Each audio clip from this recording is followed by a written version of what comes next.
So, good morning, everyone. It's so good that after listening how to handle chronic cardiac patients and then chronic kidney patients, those who are suffering with chronic kidney disease, now it's a time to discuss how to handle a patient who is having COPD. So we see day in day out that COPD patients they really suffer, but there is no integration of palliative care, and that is the reason that so many patients are dying without any having dignity of life. So uh, this lecture will be taken by Anuja. I think Anuja or Arun, though ऐसे शख्स हैं इस country के, so whatever they will do in the in their career, everything will become a milestones of Indian palliative care. So पहली बार जब they joined MD palliative medicine, their photograph in papers, in newsletters, and then when they finished MD palliative medicine, we were all happy. Then when they joined Tata Memorial Hospital, we all were happy, and it's a time that now they are teaching palliative medicine to all of the country and their juniors, and they are mentoring well. They are taking the responsibilities whenever required to develop, disseminate this knowledge. And I have seen them personally that whenever we give some work to them to do something in area of palliative medicine, they are ready. And Anuja is very quietly, she works hard, and she's the one who has started moderating this IAPC Academy lectures and doing was doing very well, and now Arun is doing. So Anuja has not only done the MD and senior residency, and now she's working as assistant professor in Tata Memorial Hospital, but during this course she has also been awarded with two very important fellowships and awards, which I think everybody dream for. That is American Association of Hospice and Palliative Care Fellowship and PC Idea Award. So and they are the people, and she, especially Anuja, is the one jo, when she is doing something and she is doing very sincerely. So we are proud of you, Anuja and Arun both. uh, and please start your lecture. Thank you very much, Anuja, and please listen carefully and keep your question answer in the chat box. Arun will sort out all the questions, and then we will try to reply one by one. Thank you, Anuja. Thank you, ma'am, for that kind introduction. I'll start the talk.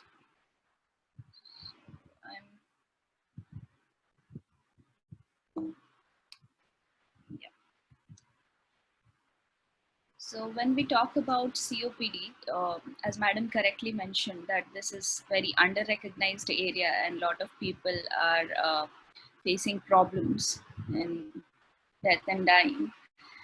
And it's not only death and dying that we are looking at, but we are also looking at the life of these patients. It's a prolonged disease with a very long course and very much of uncertainty that people might face.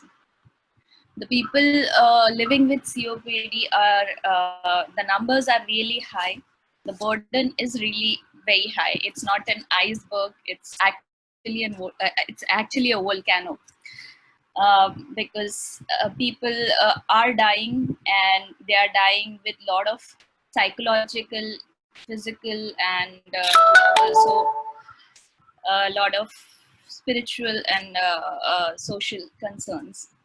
Not only the patients, but also the families and caregivers are suffering a lot. And also there are a lot of financial issues around this disease, because it's very expensive to deal with COPD. So this report says exactly the same thing that was published in 2019, and it shows the plight of the COPD patients. Going to next slide. So what we are going to talk about in next 50 to 55 minutes is how we can actually look at comforting these patients and relieving their suffering. My sincere acknowledgement to Dr. Raja Meyer, who has been really a big help and motivation in making this lecture and presentation. overview of this topic is dealing with pathophysiology of COPD. Looking at pathophysiology of COPD, how to assess palliative care needs, and how to comfort these patients, limit ICU admissions, and how to integrate palliative care into COPD. When we look at burden of COPD in India, it's really tremendous. Being one of the most populous countries of the world, India accounts for around COPD accounts for around 1 million deaths in India. It has accounted around 1 million deaths in 2017. It is also responsible for loss of jobs. It is also responsible for a total loss of economy because it has high economic impact. So when we look at the statistics, the mortality statistics of COPD are really high. Amongst the NCTs, it is one of the leading cause of mortalities, not only in urban India, but also in rural India. It is also responsible for morbidity and economic impact, which we can see in these graphs, that the economic impact of COPD is actually increasing every year, and it's being tremendous. So that is why it is important to look at such a deadly disease and such a damaging disease to the economy and as well as the human life. COPD per se is preventable, it is treatable, but it is not reversible. It progresses over a period of time.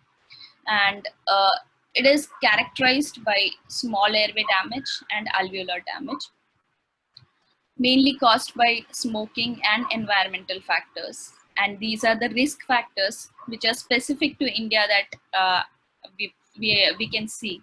Smoking as well as other environmental risk factors that might occur in India. It is indoor pollution is a big thing out of other factors.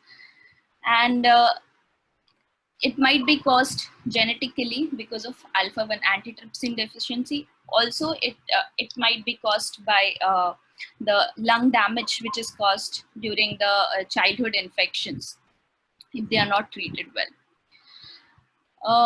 COPD can be divided into chronic bronchitis or emphysema. And one more is overlap with asthma, which we'll not be talking about today. So when we look at chronic bronchitis, what is the pathophysiology? So when we look at chronic bronchitis, basically what happens is narrowing of the airway and reduced clearing of mucus, that is mucus accumulation. So that is about chronic bronchitis. How does it happen? We have a layer called submucosa in our airway, and because of this continuous irritation of the airway, there is submucosal hypertrophy. Submucosa also contains glands which secrete mucus in response to this external pathogens or irritants, and there is hypersecretion of mucus.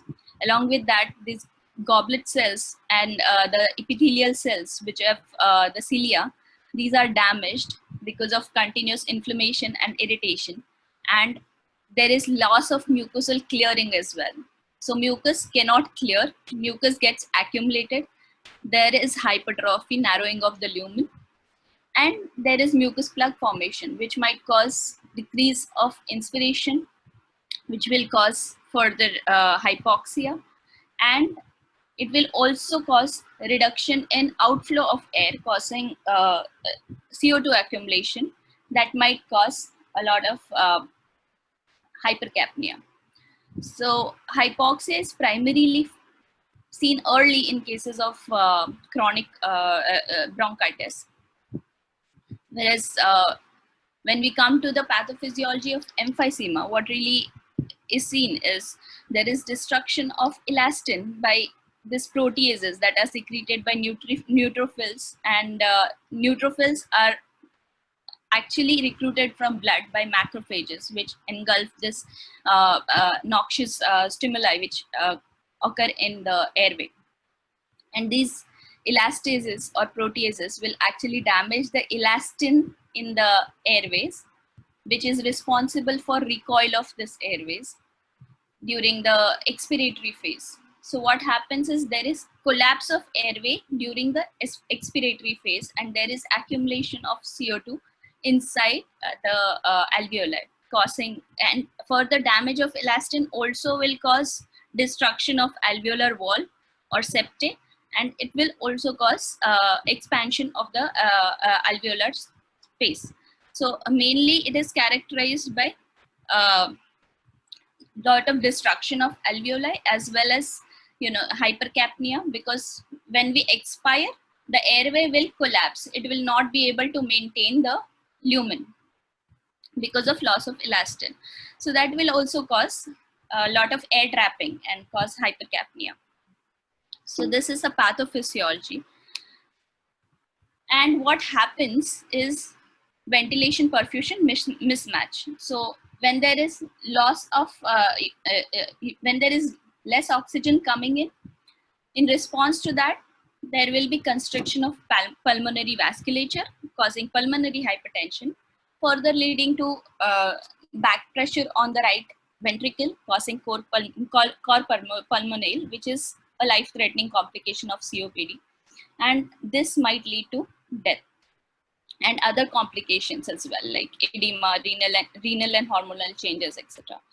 So what are the other complications that might enhance or might coexist with COPD and might be increased because of this persistent inflammation? Are cardiovascular problems mainly, uh, myocardial infarction, myocardial dysfunction, heart failure. These are the common ones which are seen, and COPD might be fatal because of these cardiovascular and respiratory complications, which are further complicated by musculoskeletal damage causing osteoporosis, sarcopenia, cachexia. Metabolic issues, diabetes might complicate COPD, and it's a very bad predictor of mortality, poor predictor of mortality. And there might be other psychiatric issues which might be associated with COPD. So what are the symptoms that we see? Symptoms are mainly for chronic bronchitis. These people are also called as blue bloaters because there is edema. They might present with cyanotic looking, they might be cyanotic looking, there might be a lot of edema, they might show, they might, because of mucus, lot of mucus, they might have rhonchi and wheezing, and they might also have elevated hemoglobin because of persistent hypoxia. Emphysematous lung or people with emphysema will actually look more older, they will be more thinner, they are called as pink puffers. They'll have severe dyspnea, and the chest will be relatively quiet because the main pathophysiology is damage of the parenchyma or alveoli and damage to the interalveolar septum. So the lung may look hyperinflated with flattened diaphragm in chest X-ray. Along with these symptoms, if there is acute exacerbation of COPD, these episodes might be really disturbing. It might lead to even death of the patient because it actually forms a vicious cycle of dyspnea, anxiety, tachypnea, and there is airway and airway damage. So expiratory time is really delayed, causing hyperinflation of lung, which is also called as autopep. And the diaphragm might become flattened, hyperinflated, and it will again further lead to more dyspnea in this patients. So these are the episodes that should be prevented because they will further deteriorate the patient more. So when we look at diagnosis of COPD, along with those clinical signs, there has to be, we have to look at the FEV1, which is actually a predictor of airway obstruction. So post-bronchodilator FEV1 is seen by spirometry. And reduction in the predicted FEV1 more than, less than 80% is mild, moderate COPD. Around 30 to 50% is severe COPD, and very severe COPD is FEV1 less than 30% of the predicted FEV1 value. So this is a very important marker along with other markers. Of course, we should not forget that symptomatic deterioration is one of the biggest predictors or markers of COPD. That is determined by the dyspnea severity, looked at by modified MRC, dyspnea scale, and also other symptoms are looked at by COPD assessment tool, that is CAT assessment. This is given by the GOLD framework that has put their guidelines for COPD. So according to GOLD framework, combining this bronchoconstriction along with the symptoms, along with the episodes of exacerbation, would actually divide the categories of COPD patients into category A, B, C, and D, wherein exacerbations is the biggest predictor of decline, along with FEV1, but also not forgetting the symptoms. So if there are more than one episodes of exacerbations, the patients will actually fall in class C and D, grade C and D of GOLD criteria. And if they have less exacerbations, they will be in grade A and B. So B are the ones which are more symptomatic, and A are the ones which are least symptomatic. Other predictors of mortality and morbidities are these other scores that have been given in other reviews. The BART score, the ADO score, the Board index, and the dose score. So again, looking at similarly like the GOLD criteria, these scores have different parameters that are taken into consideration to identify the severity of dyspnea and the severity of COPD. Sorry. So looking at management of COPD, that was about the diagnosis and prognostication, and looking at the management. So management is mainly, it starts with non-pharmacological management. There's patient education, pulmonary rehabilitation, smoking cessation, and immunization, followed by a stepladder of pharmacological management that can be added in form of bronchodilators, steroids, long-term oxygen therapy, and further surgical management in form of lung volume reduction surgeries and endobronchial volume reduction and lung transplantation, which is actually reserved for a very severe COPD cases. Yeah. So what are the non-pharmacological strategies that we can look at?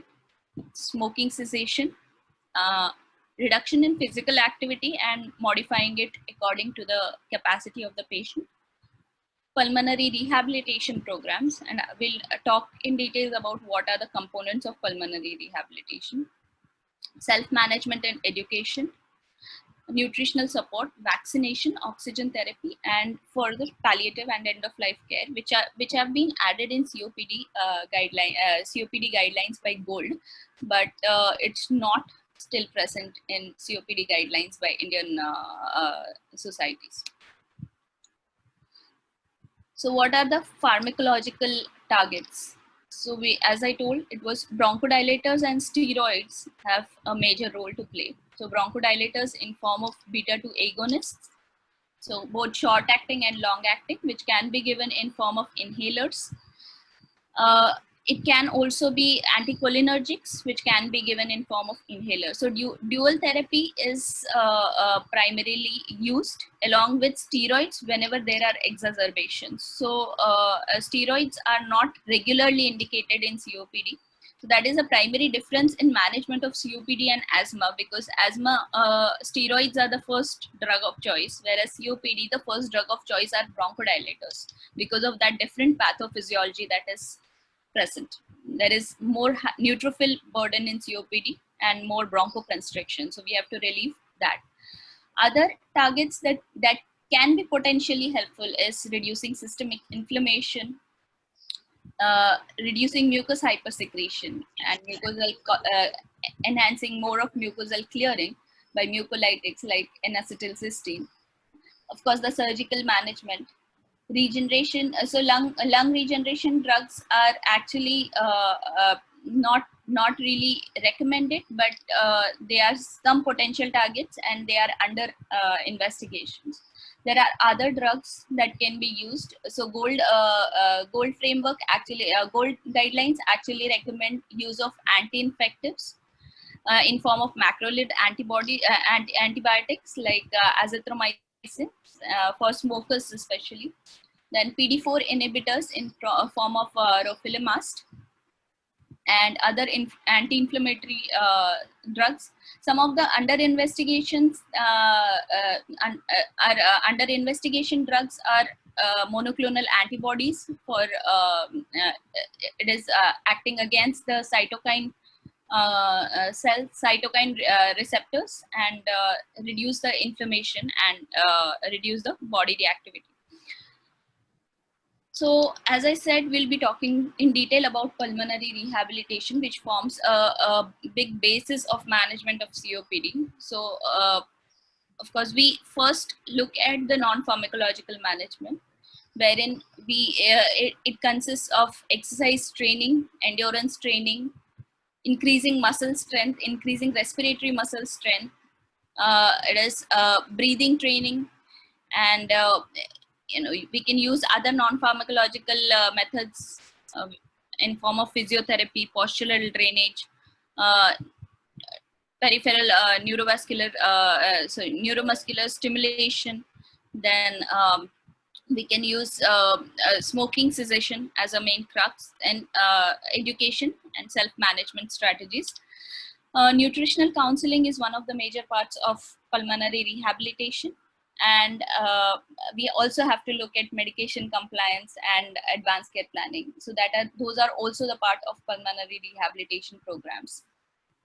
And it has been seen that these pulmonary rehabilitation programs are actually very beneficial, and it reduces the number of hospitalizations, the number of exacerbations, and also it will increase the survival of these patients and improve the quality of life tremendously.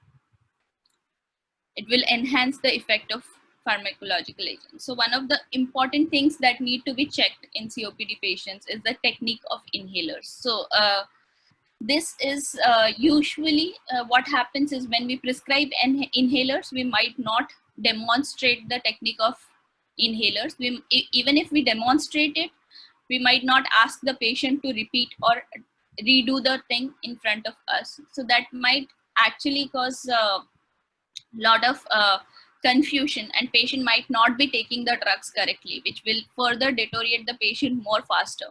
So at every visit, it is imperative that we have to look at how the patient is taking the drugs and how patient is taking the inhalers, whether the technique is correct or not. So looking at the disease trajectory of COPD, this is similar to the disease trajectory of heart failure or any other non-malignant disease, non-cancer diseases, but it is very much there are some of the milestones that occur throughout the trajectory. So these milestones will actually determine the further deterioration of function and will further determine the prolonged course, or there will be exacerbations and decline in the trajectory as the disease progresses, and this might further be complicated by comorbid conditions in COPD. So comorbid conditions, managing of polypharmacy becomes very important, because this will prevent exacerbations and this will prevent patient decline and improve the prognosis of patients. So these are some of the comorbidities that can further exacerbate COPD as well. And how does comorbidity really work? It will increase the respiratory symptom burden. It will exacerbate the disease itself, as well as it will cause physical inactivity, which will again cause more and more damage to the patient. So all throughout we have been talking about exacerbations of COPD. So what happens, we have seen in pathogenesis, but how do we manage these exacerbations is really important. So what Indian guidelines say about the management is admission is required if these are the parameters. So looking at the symptoms, signs, and other parameters like saturation and other issues like lack of social support.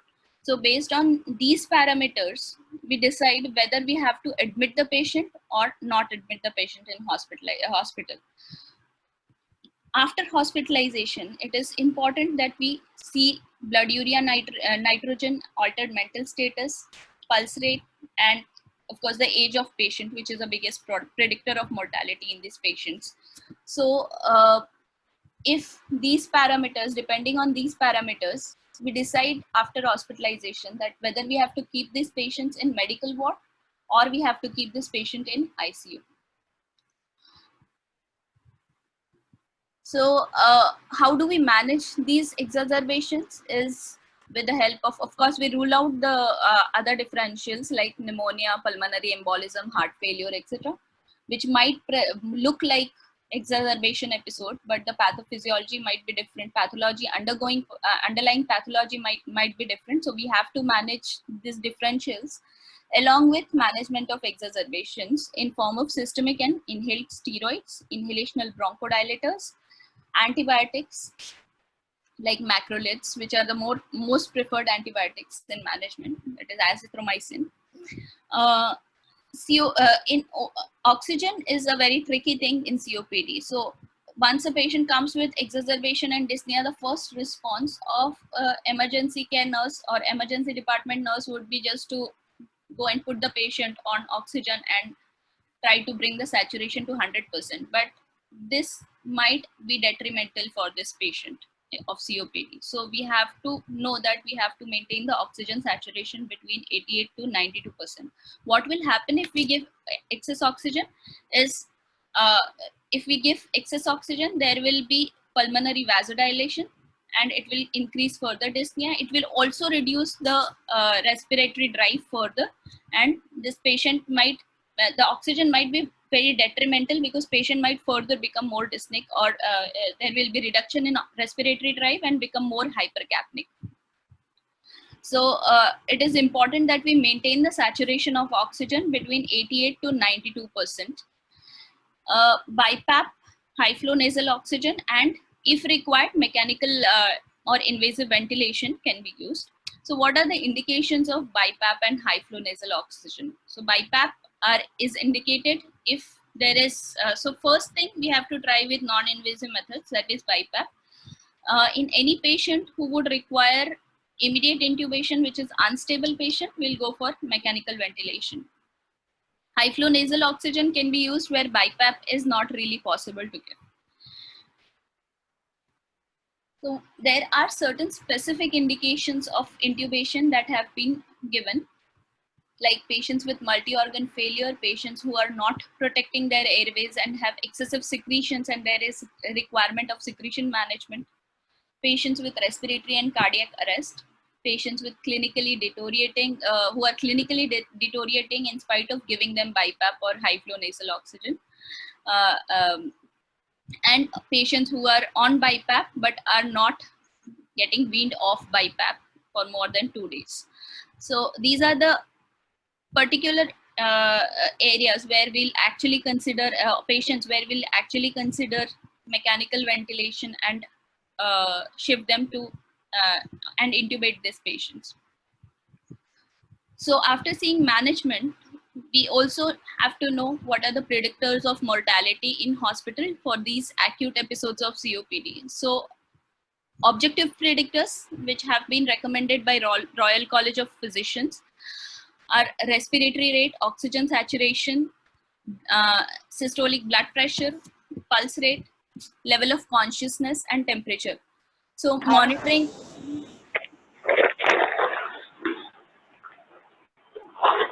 Yeah, Anisha, can you mute the disturbance, please? Yeah. So so new score is used for monitoring of these patients, and predictors of this is a good predictor of in hospital mortality in this acute exacerbation episodes. But we have to be careful while interpreting this new scores in patients who require oxygen, patients who have sepsis, and patients who are who might be having further problems, like it cannot be used in children and pregnant women as well. Other score that can be used is DCAF score, which actually comprises of these parameters like eosinopenia, consolidation, the dyspnea score, which is very high, atrial fibrillation, and acidemia. So is there any Indian data? Yes, there is a lot of Indian data from all over the country, which actually looks at why these patients may have prolonged hospital stay or increase in mortality and morbidity. So major criteria for this is age. With higher age, there is increased hospital stay as well as increased mortality. Comorbidities are another factor, especially diabetes mellitus, which is poorly controlled. It might lead to higher morbidity as well as mortality in these patients. So if these patients are on long-term oxygen therapy, the hospital stay might be reduced, but other factors might actually prolong the hospital stay, like reduced baseline exercise capacity, low oxygen saturation, bacterial infection, high neutrophil count, or high CRP, which actually depicts infections. Mortality might be caused because of a lot of factors, and these are the predictors of higher mortality in these patients with acute exacerbations. What is the outcome of acute exacerbation? So there is some Indian data. A study from Safdarjung Hospital in Delhi actually showed that there is a lot of neurocognitive and quality of life outcomes are very reduced in these patients. So when they looked at neurocognitive dysfunction post-acute exacerbation of COPD, almost 100% of patients had neurocognitive dysfunction at 3 and 6 months, whereas all these patients had very poor quality of life. And also there was a study done in Srinagar which actually says that mean total expenditure per episode of exacerbation is around 44,000, which is quite high for a normal for a individual.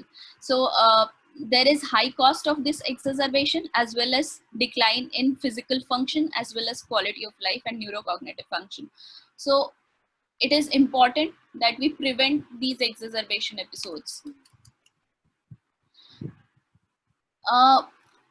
Once these exacerbations are managed, there is some evidence coming up for this discharge care bundles for COPD patients. So once this exacerbation is managed and patient is ready for discharge, it is important that we do a comprehensive assessment, give written instructions for medications, review the technique of medications. Patient and caregiver education is important, and other rescue packages for exacerbation. So we have to think about future and tell them that what is to be done in case of exacerbation. We have to look at smoking cessation and respiratory rehab enrollment. Home monitoring of O2 instructions are to be given, and if needed, we have to put these patients on long-term oxygen. We have to document the spirometry scores, arranging for OPD follow-up and nursing care support. So these respiratory care bundles actually have shown that they reduce the further episodes of exacerbation in such patients and improve the quality of life of such patients. So when is the time that we consider the supplemental oxygen for these patients? Criteria given by GOLD guidelines are PaO2 less than 55 or saturation less than 88%. So when the patient has right heart failure, again PaO2 more than 55, but patients with right heart failure also have to be considered for, or erythrocytosis also have to be considered for in home oxygen. So home oxygen can be given in form of oxygen by nasal cannula, and patients can be maintaining saturations more than 90%. So it has to be between 90 to 92%. So patient education becomes very important. It doesn't have to be 100%. So we have to tell them to monitor saturations, reassess these patients at 60 to 90 days, and then if further supplemental oxygen is needed, we continue the supplemental oxygen, or if it is we have to check if it is effective or not, or patient is facing any other problems. So what is about the palliative care in COPD? So work about palliative care in COPD is not as much as other diseases. There is a lot of as compared to other diseases, in spite of this disease being more prolonged and very unpredictable, the palliative care referrals are not much. We'll come to the barriers later, but then what are the triggers that have been suggested? So there was this study by Vermeulen et al., which has suggested some important triggers like more of age, comorbidities, 6-minute walk, change in 6-minute walk by 50 meters. That is suggestive of decreased exercise capacity of the patient, functional dependence, minimal physical activity, poor quality of life, FEV1, which is suggestive of again obstruction of airways, reduced BMI, and more than one hospitalizations. So these are all patients who might fall in gold class of grade B, C, and D patients because of these parameters, but these might require palliative care inputs, or these are the ones where palliative care can be integrated. Another thing that can be used is surprise question. Although there is no much of evidence on how surprise question would actually help in palliative care referral, or whether it should be a trigger for palliative care referral, but it can be used with high specificity after 2 episodes of exacerbation at least. So this is actually proved by a study in 2019 by Knopp et al. So how do we integrate palliative care? Although there is not much of evidence, but there are certain areas where we have to look at. That is, if there is uncontrolled symptoms, if there are communication issues, if there are issues with advanced care planning, or if there is short-term exacerbations. So these are the areas where actually we can integrate our support as palliative care physicians and make an integrated plan for these patients.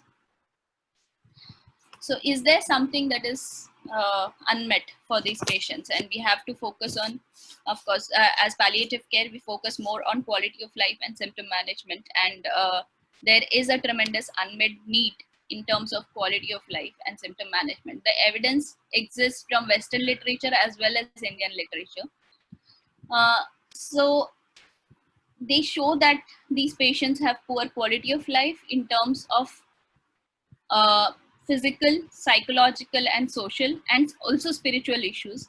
But also these patients have very poor understanding of their disease. Even the families have very poor understanding of disease, because it is usually taken as a routine decline along with age, and they don't really understand the fatality of the condition, and that it might lead to death. So there are people who will not understand that this might be fatal unless the doctor communicates this to them, and they make them understand that, or they encourage them to understand that advanced care planning is important in such disease. As far as symptom burden is concerned, these are the 10 symptoms that were said in the paper. These are the 10 primary symptoms that might occur in patients with uncontrolled COPD, or patients with worsening COPD.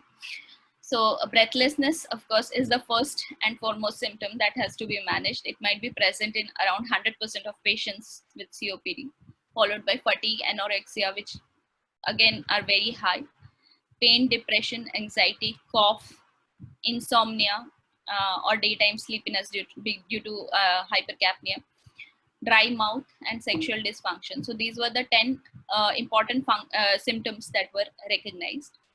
So when we look at symptom management, management of refractory dyspnea is very important, because dyspnea, as we all know, is a very distressing symptom, and we have had a talk on dyspnea already. So management of dyspnea in COPD is slightly different as compared to management of dyspnea in malignant disorders or any other diseases. Primary is to manage the disease pathology per se, followed by other palliative inputs. So there is the recommendation is for multidisciplinary management, wherein we use we use multidisciplinary team approach to minimize symptom production, diminish symptom perception, wherein opioids play a role, reduce impact of these symptoms by doing energy conservation and accommodation strategies for this patient, and modify experience of this symptom.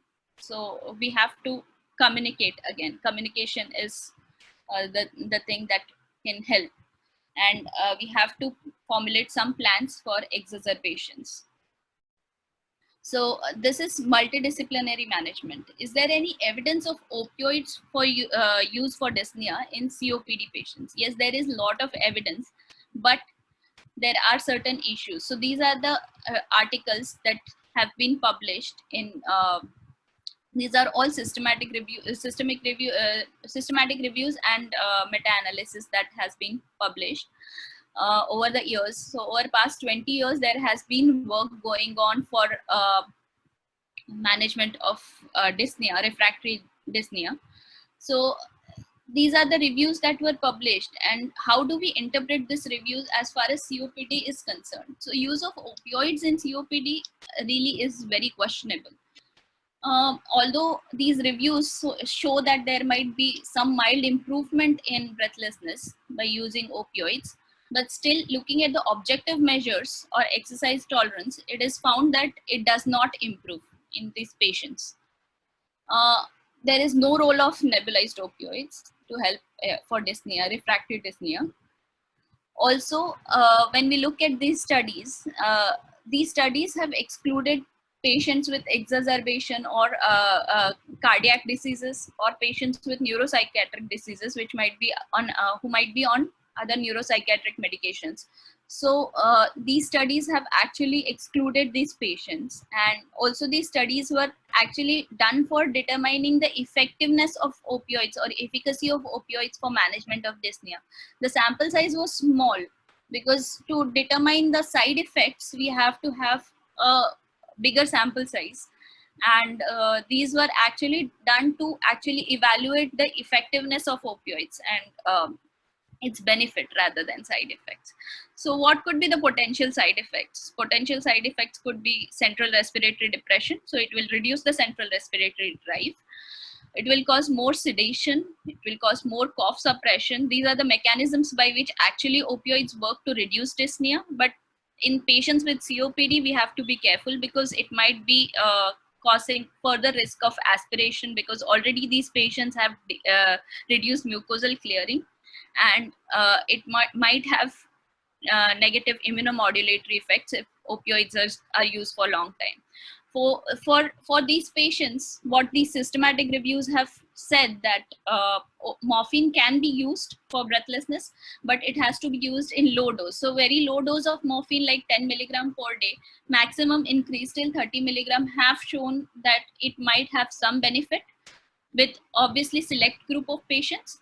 But these the morphine used more than 30 milligram per day should not be used, because they have shown that it might cause increase in mortality rather than benefiting this patient for dyspnea. So dyspnea management, we have to select these patients carefully, titrate the dose, formulation, and the choice of drug. very carefully. So it is important that we interpret the use of opioids for refractory breathlessness in COPD with these known facts. Another important symptom is malnutrition. So malnutrition is actually defined as one or more of unintentional weight loss, low body mass index, reduced muscle mass, and one or more of reduced food intake, anorexia, underlying inflammation due to chronic diseases or injury. So these are all seen in COPD, as we have already discussed. Causes might be various. So for COPD, important ones are deconditioning and hypoxia and systemic inflammation, which goes on. Along with that, sometimes if we use steroids for long term, it might also increase the risk of the sarcopenia and cachexia. So management is functionally balanced calorie intake. That's why nutritional counseling is very important for such patients. Rest before meals, easily prepared meals. Vitamin supplementations, vitamin D supplementations, and some essential amino acid supplementations have shown role, but pharmacological management have shown no role in management of malnutrition for such patients. Other symptoms, as we have discussed previously, other symptoms that might happen can be managed with these methods. Like cough can be managed with mucolytics and physiotherapy. For pain, we can use WHO step ladder, step 1 of step ladder. Depression, anxiety can be managed with psychotherapies and pharmacotherapy if needed. Daytime sleepiness or insomnia can be managed with the ventilatory support, that is, as we looked at BiPAP. And insomnia, for insomnia, we can use CBT or benzodiazepines. And dry mouth can be managed with topical therapies. For sexual dysfunction, exercise therapy, rehabilitation, and expert advice can be taken if needed. So what is the data on advanced care planning on COPD? Well, the data is really minimal, but why would we need advanced care planning for such patients? Because there is very gradual decline and it is very uncertain. The trajectory is very uncertain. There might be exacerbations which might increase the risk of death, or even death might occur during an exacerbation episode, which might be very sudden for the patients and relatives, and they might not feel supported. And we have to also look at exacerbations may need mechanical ventilation, resuscitation, whether this patient should undergo, whether the patient is prepared for that, family is prepared for that. We have to discuss this well in advance as we look at the deteriorating trajectory of this disease. There might be lack of acceptance about prognosis in families if it is not discussed with them beforehand.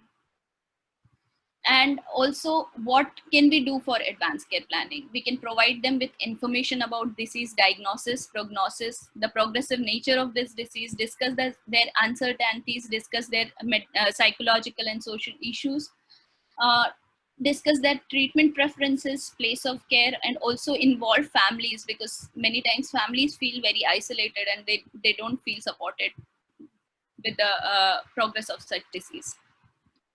So this is the algorithm which is provided by Janssen et al. For advanced care planning in COPD.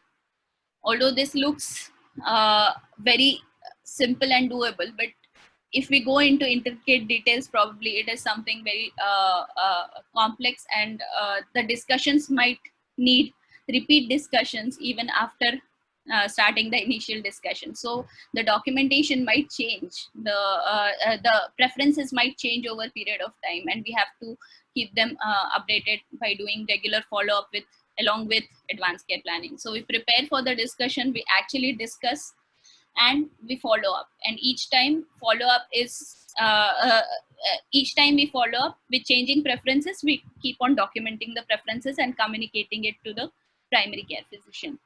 So that is about advanced care planning. So as madam had mentioned that palliative care is not really integrated in this area as well, that it is integrated in cancers, or it is integrated in even heart failures and kidney disease. So COPD is lacking much behind. It might be because of some barriers like difficulty in prognostication, difficulties with communication with the relatives. Prognostication might be difficult for the physician, families, as well as the patient. And there are some health system issues. So there might be barriers from the end of physicians themselves, that they might feel that they can manage the symptoms by themselves. They might not be aware that there is something called as palliative care. They might not, they might feel that the patient might lose hope, or patient might not feel, might feel abandoned from their side. So these are some of the issues that that have been seen in various articles that were published, that why palliative care is not provided to COPD patients. So that so we have to address that, and it is not shifting completely to palliative care. For COPD, it will be always integrated care, and it has to be integrated along with the other physicians and other team members that are playing a major role in management of symptoms and improving quality of life. So to summarize, COPD is chronic, progressive, and very uncertain, because it is not reversible. And palliative care may help in certain areas like symptom management, better quality of life, advanced care planning, communication, families and patient satisfaction with the treatment. And it might also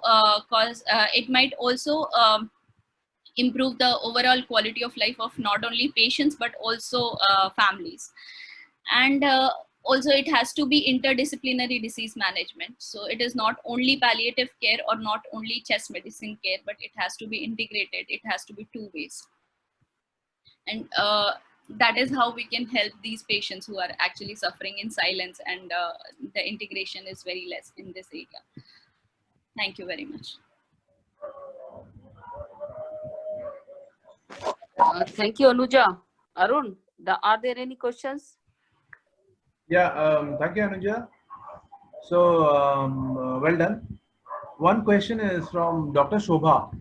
She wants to know about the literature reviews on low-dose morphine in reducing mortality. That is giving the patients. Sorry, I couldn't hear you. On. You can see the chat as well. Literature review on low-dose morphine, if there is any, on reducing the mortality. Yes. Do we have anything like that? Yes, we do have literature reviews on that. So I had shown some slides, which actually I'll share the screen again, which have actually shown the systematic reviews that have, so there are 5 systematic reviews, and there are a lot of studies on Anuja, the use of opioids and low dose opioids. And so there was this one review which is very important that I found was of Professor David Caro. So Anuja, yeah. Question is, if low-dose morphine gives more time to the patient by reducing mortality, is there anything like that? So low-dose morphine has not found to be effective to reduce mortality. It is found to be effective to reduce the symptom. Okay, great. So it does not affect mortality of the patient. So this was the review that was published by Dr. David Caro, which shows that low-dose mortality is it improves the dyspnea but does not improve the survival. Understood. We move on to the next point. Yeah. So Dr. Rajgopal says very aptly that Anuja, opioids in COPD, the evidence of subjective improvement is more important than objective indices. Yes. After all, what really matters is whether or not the person feels better. And we agree to that statement. Yes, we do agree with that statement, sir. Of course, we do agree with that statement that subjective improvement is very important. But at the same time, if we are using low-dose morphine, it doesn't have to be used in patients with exacerbations, because managing patients with exacerbations with low-dose morphine is not recommended. What is recommended is we can use this patients, we can use low-dose morphine in more stable patients and less hypercapnic patients. So of course, it will provide a lot of subjective improvement, and I agree with sir completely that it is helpful. We go on to the next thing. Do we have the slide where we explain the evidence of a cool breeze of air on the face, the fan? Mm-hmm. The handle fan. Do we have the slide? Dr. Kamala wants to know that. So yes, there is a We have the Cochrane. slide. Then show Yeah, the there is a Cochrane review on that. So the Cochrane review says that so this was the Cochrane review that is published by Hayes et al., which shows that yeah. So this was the Haley et al. Haley Barney et al. So these this was the Cochrane review that showed that non-pharmacological measurements, non-pharmacological managements like blowing of fan on face might reduce the management, and it is also present in the gold framework, gold guidelines for COPD. Okay. The rest of the comments are mostly compliments, Anuja. Well done, Anuja. So, Anuja, I think you have really done well. And as Dr. Rajgopal said, that the integration of palliative care in pulmonary medicine, I think with the last 10 years of experience, I can say that in AIIMS, we have integrated palliative medicine very well in pulmonary medicine and neurology. But the word which Dr. Rajgopal has used, subjective improvement, I think we cannot go and always say that we are going to make a drastic difference, or we will talk about end of life care, or we will talk about morphine or anything. We have to just go and help them that we are making a difference in their subjective improvement of their symptoms. Not even, we will not talk even about the days and quantity of life and something like this. And slowly, once you will start making the difference in subjective improvement of symptoms, I think they will start believing, and slowly you will start talking about end of life care. And you know, it is most difficult to pulmonary medicine people to use, to make them understand that morphine is really useful for breathlessness. It is not in COPD, but interactive. This is really this really helps in interstitial lung disease or chronic pulmonary disease, something like fibrosis or cystic sarcosis.